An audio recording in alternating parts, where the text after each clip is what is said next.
guess what we're covering today, my friends? Ready Player One by Ernest Cline. Yes, that's right, folks. That's what we're doing. Today I'm going to be covering the basic plot and setting of the book, the themes that I derived from the book, and just what you expect from the film based on the trailer. I'll leave a link to that in the description below in case you are curious. Now, I know what you guys are thinking. Don't you usually cover anime stuff? I mean, that's basically your whole channel, right? I mean, why are you going to be talking about a book made by a guy living in Austin, Texas, or who's currently living in Austin, Texas? Well, let me tell you three things, my friend. One, is living in Austin, Texas supposed to be an insult? As I live in Austin, Texas, or near the area, and I'm pretty sure Klein does too, or near the area. Maybe not necessarily in Travis County, but yeah, you get the idea. So if you're trying to insult a person by saying they live in Texas, I live in freaking Texas, okay, my friend? So yeah, you're just gonna go down deep in the well. Second off, it's a really good book, maybe the greatest book of the 21st century so far. And honestly, I'm very excited for the movie. And third off, the book is actually does make a lot of anime references, specifically 80s anime. To be honest, the book pretty much dives into 80s pop culture in general. So that's that's something. But there are some anime references, and there are some characters who are actually Japanese. So enough of that. Let's just get these seeds out of my mouth. Let's get started.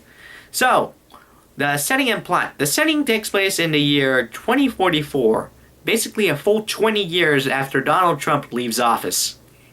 Yes, I actually keep track. So you can't really say it was his fault, or maybe it is his initial fault, because after that, nothing but celebrities become major politicians. And Donald Trump used to be a celebrity. He used to be a businessman, now he's a politician. Suck it up, folks. He was lying the whole time. But let's just say there's a whole lot of crap going on. An energy crisis in fossil fuels. Global warming pretty much screws everyone. Widespread social problems. We're talking poverty. We're talking homelessness. We're talking... Man, not to mention, the wars are still going on. So, yeah. Well, it's not a nice place after this. And in order to escape the reality of that, a man named James Halliday created something known as the Oasis a long time ago. Specifically around around the 2020s, 2010s, late 2010s, early, you get the idea. And essentially created it as sort of a virtual escape from the real world. Anyways, after his death, he then tells the world that he created an Easter egg hidden inside the Oasis that can only be unlocked after collecting 3 keys and going through 3 gates, respectively. After that, whoever finds this Easter egg will actually get to inherit his fortune and his entire corporation, including the Oasis. And thus, people around the world started looking for it. These people are known as Gunters. Short for Easter egg hunters. So, yeah. This seems like a pretty exciting story so far. So anyways, the main story revolves around a guy named James Owen Watts, who lives in Oklahoma, and who is basically living in what is known as the stacks, basically where the working class or the low-income class live. Basically, RVs stacked on top of each other. Trust me, once you see the trailer, you'll see what I mean. Anyways, he basically adopts the moniker of Parzival, based off of the guy who found the Holy Grail in King Arthur's court. And basically, he's been binging everything about the 80s. We're talking music, TV, movies, literature, games, you name it. He has been going ham on everything. Anyways, he then figures out that maybe perhaps the first key that is mentioned as the clue to, unlocking the Easter egg could be on the school, simply because of the wording inside, because it's the one place that no one has ever looked at. Because think about it. You think it'd be hidden somewhere else, but no, it's hidden in one of the schools. And so he manages to find a hideout, which is basically a replica of a puzzle game known as Dungeons of Dagora. And not only that, but he also ends up, and that's how he manages to get the key. After that, he ends up having to play as Matthew Broderick's character in War Games, which honestly, if you haven't seen that film, is fantastic, pretty good film, and ends up going through the first gate and completing it, thus putting his name on the global scoreboard on whoever can find the egg, the Easter egg. Anyways, after this, he finds Artemis, a chick who he pretty much has had a crush on because the two are Gunters. And you pretty much know, guys get crushes, okay? We got crushes on people we've only seen online. Anyways, after a while, it is revealed that Artemis actually found the gate first, but she's never been able to clear it. So, and she's pretty much pissed off at Parzival for clearing it on the first try. In other words, she's pissed off at him for being a Kirito. Which is basically my way of saying a male version of a Mary Sue. Can we actually use that? Coin that. Come on, let's do it. Anytime we see a male Mary Sue, he's gonna be called a Kirito. Let's go with that. Anyways, after that, Parzival pretty much tells Artemis a clue on how to pass through the first gate, and she does clear it shortly. After that, a friend of Parzival, H, who has been monitoring him for quite a while, or at least keeping track of him, good friends keep track of each other, and then after that, two Japanese players, Daito and Shoto. Long sword, short sword, together, samurais. They're Japanese guys who are obsessed with samurais, okay? It's natural to obsess with samurais in Japanese, right? It's kind of like natural for Mexican to obsess over mariachis. Or, I don't know, maybe it's still weird. I still find that weird. Anyways, after that, he pretty much starts getting sponsored, he starts getting cash, and he doesn't tell his aunt about it yet because she's a bit of a bitch. Anyways, after that, he gets contacted by a group known as Innovative Online Industries, or IOI, a multinational corporation that has been slowly trying to take over the Oasis, but hasn't really done it successfully. However, basically they've started making an entire division dedicated to finding the Easter egg, known as the Uology Division. Anyways, Nolan Sorrento personally tries to get in contact with Parzival in order to sort of help them get to the Easter egg. Parzival pretty much decides to go along with it and almost jokes about him. At first, Sorrento, which is basically the head, as I mentioned before, the head of the Uology Division, tries to offer him a nice cushy job as his second in command.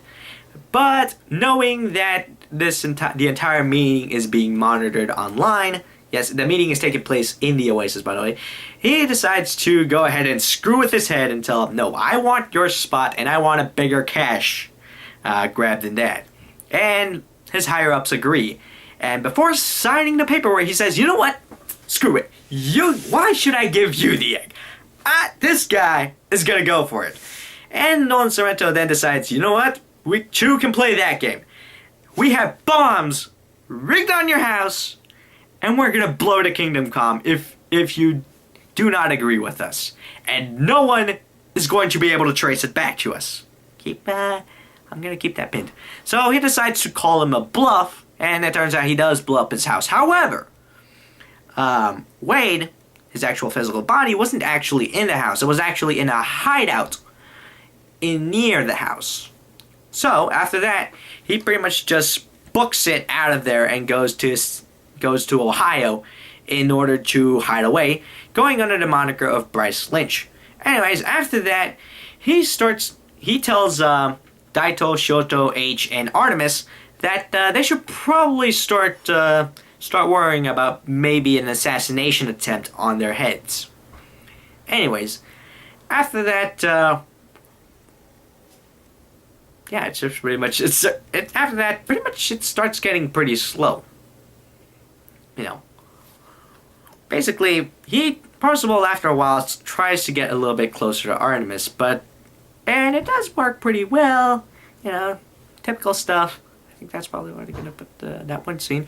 But then after a certain scene where they go to a party, Artemis decides to break up with Parzival, thinking that maybe it's for the best, that they should both dedicate themselves to looking for Halliday's Easter egg. And so, pretty much the guy goes in what I like to call the slump, or what people like to call the slump. I don't know, why did I say I was calling the slump? Basically, you know, the guy tries to get busy, tries to look for things to do. He tries to, you know, work out a little bit more.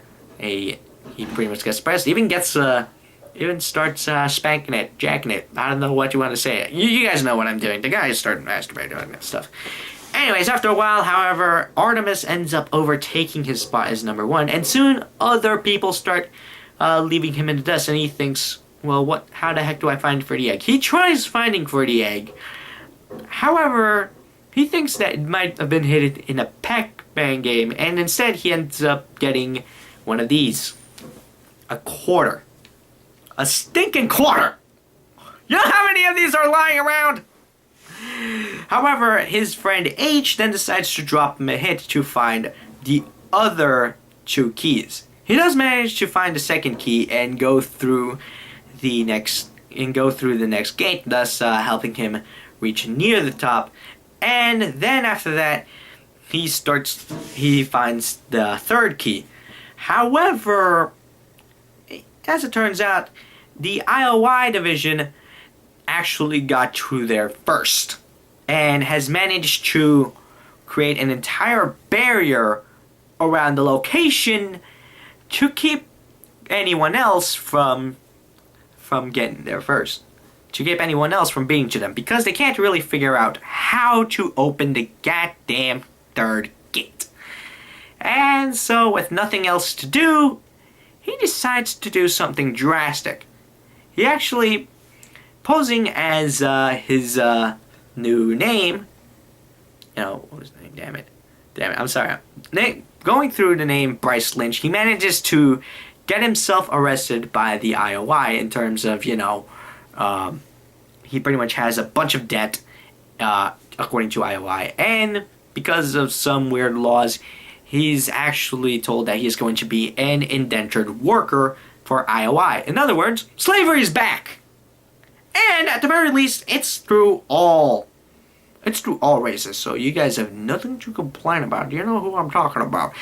Anyways, however, this was all a ruse just so he can get into the intranet, basically the internal connections of IOI, in order to try to sabotage their barrier and to sort of let everyone else in. Because if he's not going to get it, then IOI shouldn't, and someone else with better responsibility should.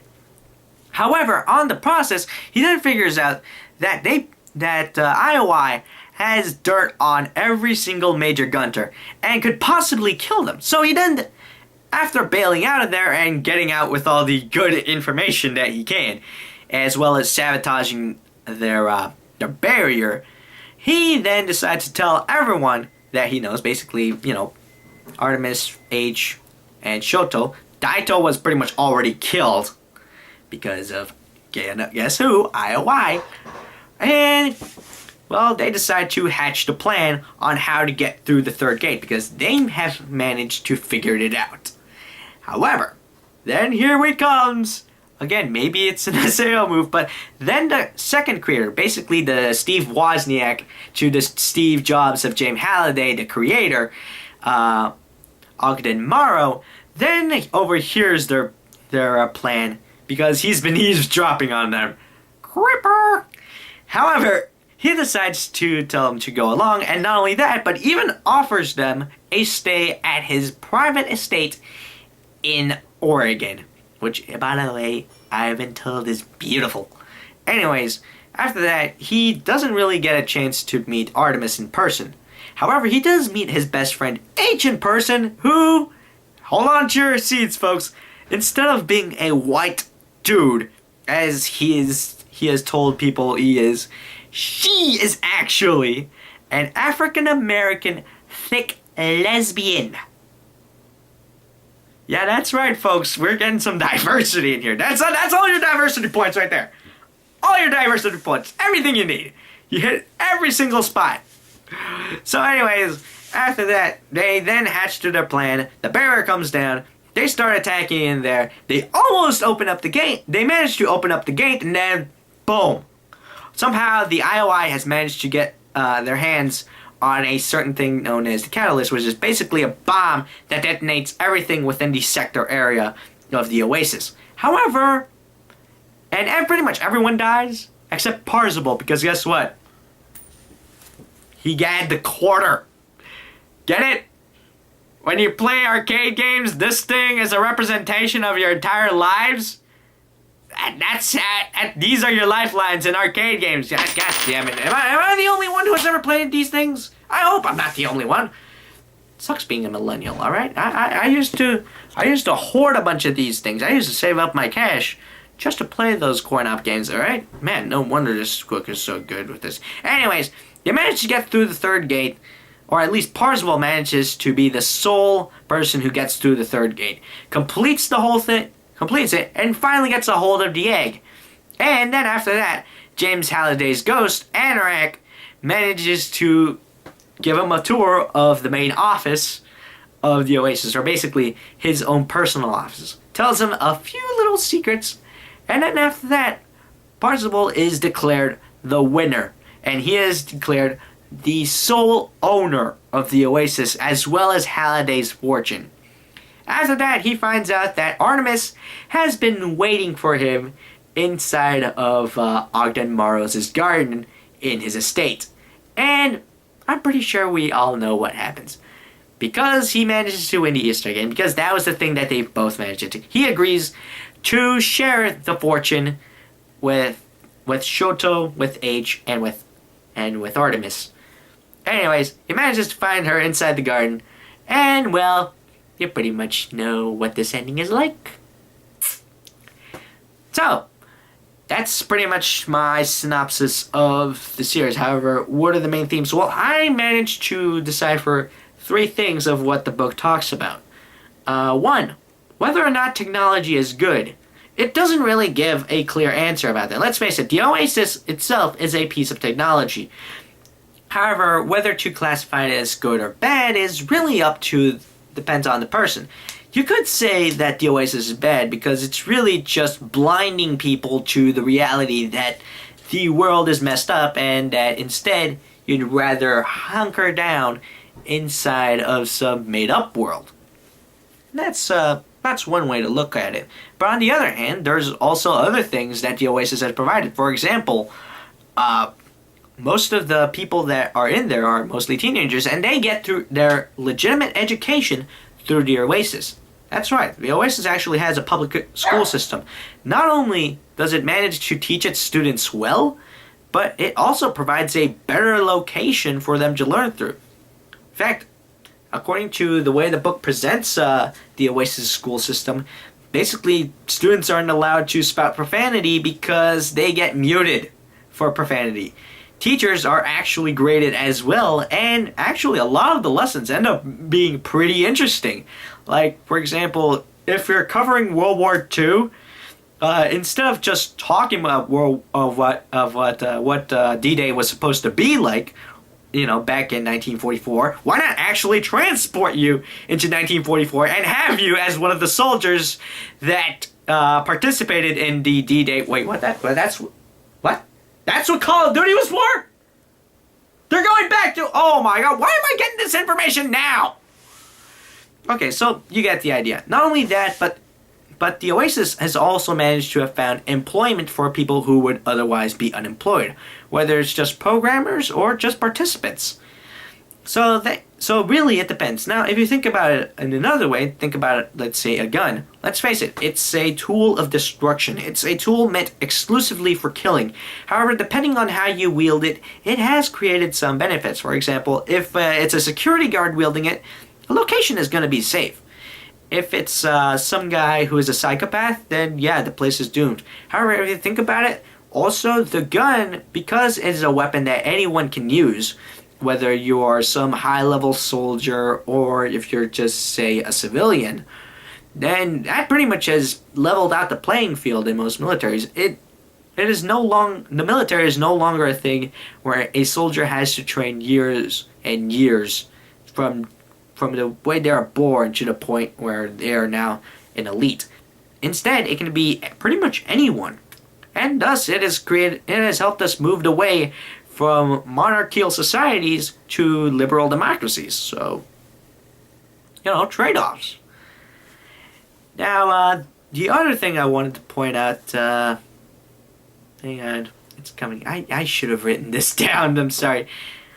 Oh God, this is embarrassing. The other thing that I think perhaps should be there's also another thing. So, the other thing is perhaps, and this is the second one that I'm putting it as, is that, and this is spouted by the words of Jim Halliday himself, is that even though a fantasy world may be great, you shouldn't also forget about the real world. And that it is way better because it is real. It is there. And even think about it, it does kind of have a lot of sense. And in fact, it does coincide well into the book. Think about it. When things were almost bleak for a moment, where things were almost like they were going to go for hell, the bad guys were going to win, the good guys were going to suffer, Watt ended up having to go through physically, in the real world, having to do something there in order to affect the imaginary world and in order to achieve what he wanted. No one else did. And in a way, he does deserve the egg. He does deserve it. It's something that he belongs because he has managed to live through Halliday's words. He has managed to make them a reality where you actually have to do something in the real world in order to make your life satisfying or even better than satisfying. And after the book, after he does manage to, get into a solid relationship with Artemis, he realizes that he no longer needs to be in the Oasis all the time like he used to. Not only that, but then there's also his meeting with his friend H, who, as I mentioned before, ended up not being a heterosexual white guy, but instead a homosexual black chick who happens to be a little bit thick. Instead of, say, looking away from it like, ew, how are you my friend? Instead, he accepts her for who she is in real life, and the bond between the two actually becomes a lot stronger. And third one, which is the thing I wanted to remember, that was supposed to be number 2, this was supposed to be number 3, but this is number 3, is the idea of nostalgia. Let's face it, almost everything in the entire book has a connection to nostalgia in the 80s. You're talking 80s anime, 80s TV shows, 80s music, 80s games. But also, if you think about it, it could show how dangerous it is. Because if you're just thinking about how good things used to be, then your situation in the real world or your situation in the present isn't going to be better. Also, by thinking just about the 80s, you're also missing out on a whole bunch of other stuff. What about stuff in the 90s, like Green Day, or South Park even? What about things in the early 2020s, like Haruhi Suzumiya, or the 2010s, like Attack on Titan, or Miss Kobayashi's Dragon Maid, or what about Stranger Things? What about Games of Thrones? What about Hatsune Miku? There's a reason why I have her hung up over there. And instead of just trying to imagine things were better back then, why not try to fix it so that we can say that our present is better? And if you think about it, that can kind of make a connection into our real world. We're always thinking stuff used to be better back then. Stuff used to be good back then. But instead, let's try to actually fix our world, and maybe actually for the better. Not USJWs, alright? You guys tried to push this book down, alright? That's not making the world better. That's making it worse. And speaking of which, let's actually talk about the film. Now, I actually did manage to go through the trailer, and let me tell you, it's kind of half and half. On one hand, you do have the film being directed by Steven Spielberg, who is a very well recognized director. For the most part, he does some pretty good things, except for AI. That movie scarred me for life. However, at the same time, they do show a type of death race going on. I'm hoping that is maybe something that goes on in the middle of the story, again, while Parzival and Artemis are quote-unquote an item in-game. But who knows if that's going to be the thing. And not only that, but they do change around certain things. Like, for example, where Wyatt used to live initially in Oklahoma, he's now living in Columbus. I don't know. Maybe it's something that happens. Maybe they moved the dialogue a little. I'm hoping they try to stay as close to the material as possible. And it looks like they still could do it. However, there are other things that are thrown in there. And, at this point, it's 50-50. Who knows? I could be wrong. I could be right. I don't know. I'm just hoping for the best. I'm still psyched for the film. So, anyways, what do you guys think? Are you thinking about reading Ready Player One? Because let me tell you, it's a pretty good book. And I would highly recommend that you read the book before watching the movie. Those are the words I go by. Those were the words given to me by my teacher, Mr. A, back in Avid. I find it kind of ironic. Again, I hated Avid. Honestly, I hated it. Don't take it if you're a high schooler. Get out of there. Do something else. Trust me, it's going to be better. College is full of SJWs who are frankly trying to get out of tests by protesting. Trust me, do not go in there. But, the teacher, Mr. A. That's who I'm calling him. He was a pretty good teacher, and he's the reason why I read the book, to be honest. So, yeah. That's pretty much it. Maybe I'll cover something else. At this point, I'm probably just stalling because I need to catch up on some anime. But let me know what you guys want me to cover next. And until then, thank you for being smart, and I highly recommend that you read the book. Always read the source material, my friends.